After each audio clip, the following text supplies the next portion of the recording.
First up on the show is Kyle Lancaster, a real estate agent with and short-term rental advisor who works with My Market Boss Realty. Kyle, welcome to the show. Thank you. Happy to be here. So how'd you get involved with real estate? It was always a household topic growing up. I saw my parents go in and out of certain investments, rental property here, maybe a flip there. And they did okay. I mean, there wasn't any, there was deals that you do well on, there's deals that you don't, but it was always, in your mind, and maybe if it wasn't a conversation every dinner table, it was definitely something that was going on in the background just about all the time. Oh, I like that. So, yeah, it sounds like you had that unique, because I did not have that conversation growing up. I was like, I'm going to be an employee. So this is all new, right, when I got into entrepreneurship. So how did you take that perspective and bring it into your real estate career?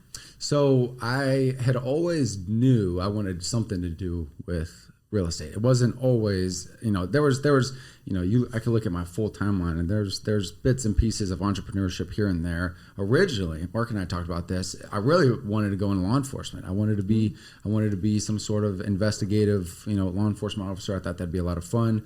I get into community college and it is just like high school. I don't like high school. I don't like this. And so I didn't last. And I had met with a real estate agent that I knew, a family friend at the time. He said, you have nothing to lose. I think you can talk to people. You will go show houses and you have a good time. And so that's kind of how that started. But yeah, bringing it in, having, the mindset of every successful person I either knew personally or had heard of had their hand in real estate one way or another. And so I needed to end up there eventually. Why not start there? So how do you make money in real estate? I mean, how do you really make money in real estate? So my, 9 to 5, if you will, my daily job is I represent people when they want to buy or sell a home. Mm-hmm. And, it seems simple, and it's not a hard job. There's harder days than others, but we work with a lot of people who are relocating to the San Antonio market. They've never lived here before. They've never been here before, but they know everything that's going on in San Antonio, so they want to check it out. So it's commission based. There's no base salary, but yeah, it's a representation job. Right, but marketing and networking. I mean, that's how you really make money, right? It is. And I was blessed tremendously. You had Greg Foster on your show. That's my team lead. He's the team lead, if you will, for Market Boss Real Estate. And there's about 3 agents, so we're a smaller team. But all the marketing is through social media and YouTube. And so, think of a family who lives in California. They've been in California for 15 years. Job transfer to San Antonio. Best neighborhoods, you're on YouTube or you're on Google, best neighborhoods in San Antonio. Mm-hmm. It will pop up. Yep. And so you'll see. That's how I found him. Exactly. Mm-hmm. You'll see, 10-minute videos, certain neighborhoods, price points, areas, things like that. And it's value based. You provide value and people call us. So yeah, and I built my first business in real estate. So one of the things that I think people don't really realize about real estate is how just, people buy a house once every 5 to 10 years. Yeah, 7 years is average. So you make that commission is done. Is that why you've got the short-term rental management to make that more regular? Yeah, good question. That's something that, again, I knew that I would want to be in some sort of, essentially it's an asset management role. Owning real estate, managing your assets, managing rentals, managing whatever it looks like. Real estate is so large, you could diversify your portfolio and still stay within real estate. But I knew that if I had started in a sales job, that I would get there that much faster, and I would gain a much larger understanding and experience of what it means to manage an asset like that if I help other people do so. And so, yeah, it's something that's probably, short-term rental asset management, to answer your question, or helping other people manage or launch or just owning short-term rentals for myself is much more of a bigger, 10, 15 year, 20 year shot of, rather than just I'm selling real estate right now. So you have one of these yourself, these short-term rentals. Yes. Tell me a bit about that. So last year I had bought my first. That is in the Great Smoky Mountain National Park. It's in Townsend, Tennessee, is the town, and that's considered the peaceful side of the Smokies. And so that is a 3-bed, 2-bath cabin on a little less than an acre, and it was set up for a family's. It was their vacation home. I think they had aspirations to maybe rent it out. I don't think they really ever did. So it was perfect to walk in, buy it completely furnished, do a couple things, and then put it on the short-term rental markets. And how much are we talking? That was to stay or the purchase? To buy it. To buy it, that was a $540,000 purchase. Okay. And for that area, that's really on the lower end. But yeah. Did you put money into it to kind of spruce it up? It didn't need a lot. I added a hot tub. That's big in the Smoky Mountains. People like to stay in their hot tubs on cold nights, rainy nights. You add a hot tub, you got to add support for the deck, but really it was furnished. There was linens that, I bought extra linens. You buy extras of the things that they don't have because they weren't running a business, but furniture, everything like that was there. TVs, Roku TVs is what we put in our properties. So that's, a little bit, but it wasn't as much startup as one might think.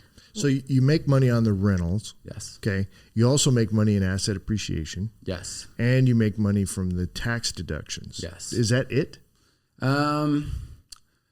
Appreciation. Yeah. I mean, those are your three main. I mean, it's, buying that one property wiped out my taxes last year. I didn't pay any income taxes. And in a state like Tennessee, your property compared to Texas, your property taxes were so minimal. My property taxes in Tennessee were like a fraction of what they would be here if I had bought the same asset. But appreciation and cash flow. Yeah. Those are going to be your main ones. One thing I find interesting is it's your first investment property, and a lot of people, they want to buy investment properties close to home. They want to be able to drive by it. They want to be able to put their eyeballs on it. What made you decide on Tennessee and then gave you the courage to go forward and actually do it? Absolutely. So I had assisted, if you will, my parents. They had bought 3 prior to me in Tennessee. They did the same thing, operating it, managing it remotely.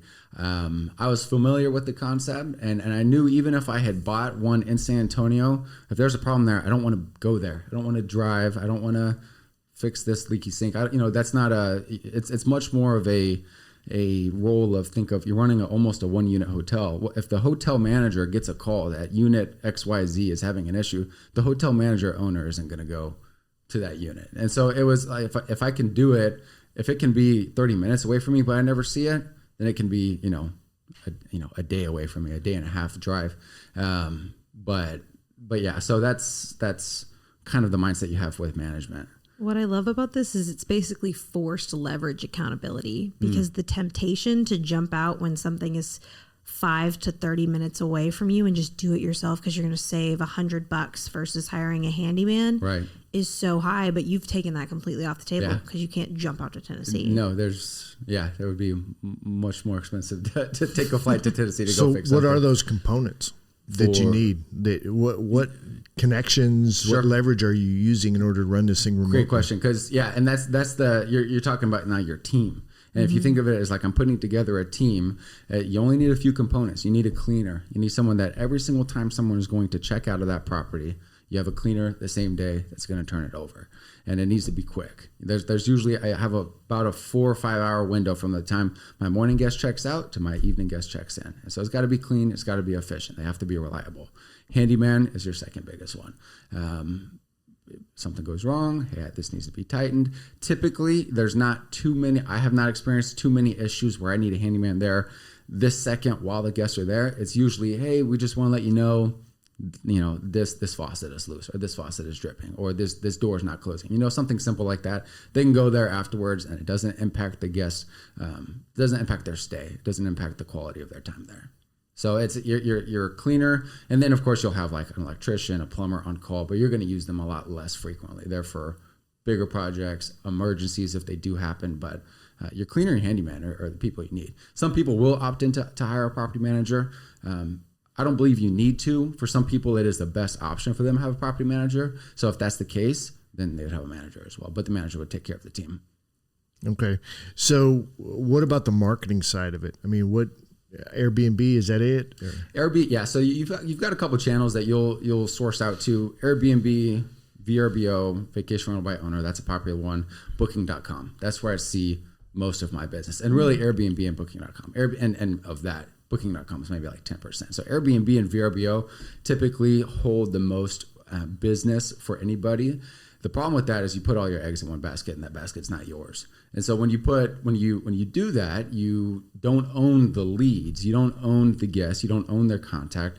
And so what we see a lot of hosts now do is implement some sort of direct booking platform, and a lot of these property manager softwares allow you to do that. So you just put up a flyer on the fridge in your property. Hey, next time you come back, scan this, book direct, save 20% on your stay, that kind of thing. Well, see, I think that's huge for being able to scale so you can control your leads, you get repeat customers, but also, I mean, we've all heard Airbnb horror stories with scammers and everybody else. So giving consumers a reliable place to come and use those Airbnb-esque resources that you can then control and market and put out there is humongous. Yeah. And Marc had mentioned that the possibility of Airbnb just deplatforming a guest or a host, I should say, for whatever reason they might choose. Maybe there was a bad experience, something happened. You can no longer rent your properties on this platform. And so for somebody, maybe you voted for the wrong person. You know what I mean? Well, who knows? Yeah, I mean, you think of Facebook and Twitter, you see that, but then Airbnb, if your eggs are just in that basket, that'll bankrupt your business. Well, I love the mindset that like you've said you've come into it with, because you're not saying I own an Airbnb property. Sure. You have said I'm a hotel manager. Yes. So you're creating hotels for people, which is basically what a rental is. Yes. And that's a scalable mindset versus something that's controlled by an outside company that it's not doing the best job out there right now, as we can all, I'd love to get into more of this because there's so much more to talk about. So I know one of the things I'm working on for this podcast is a real estate niched talk with probably about an hour is my guess, where I'm going to have people on there talking about real estate investing because it's such an interesting topic to be able to dig in from different perspectives. But Kyle, if people want to get in touch with you, how do they do that? Best place to reach me, you can direct my direct cell is 210-777-1759. I take calls, texts, but you can email me as well. Kyle, it's at mymarketboss.com. B as in Bravo. Thanks, Kyle. Appreciate it. Absolutely. Thank you. Great job.